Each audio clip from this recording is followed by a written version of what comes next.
জবাব চাই। আমার ভাই মরল কেন? হিন্দু লুট মরল কেন? আদি মরল কেন? জবাব চাই।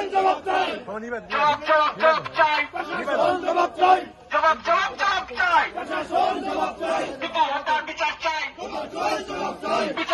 বিচার চাই। একটার পর একটা ঘটনা ঘটে যাবে। সে একজন হাদি নিরাপত্তা দিতে পারে নাই জুলাই যোদ্ধার, সে একটা সাধারণ সংখ্যালঘু নিরাপত্তা দিতে পারছে না।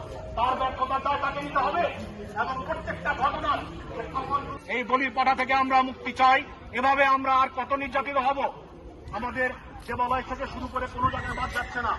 প্রত্যেক হবে তাকে, এই থেকে আপনি রক্ষা পাবেন না। আপনি আজকে দেখেছেন, আজকে শহীদ হাদির যে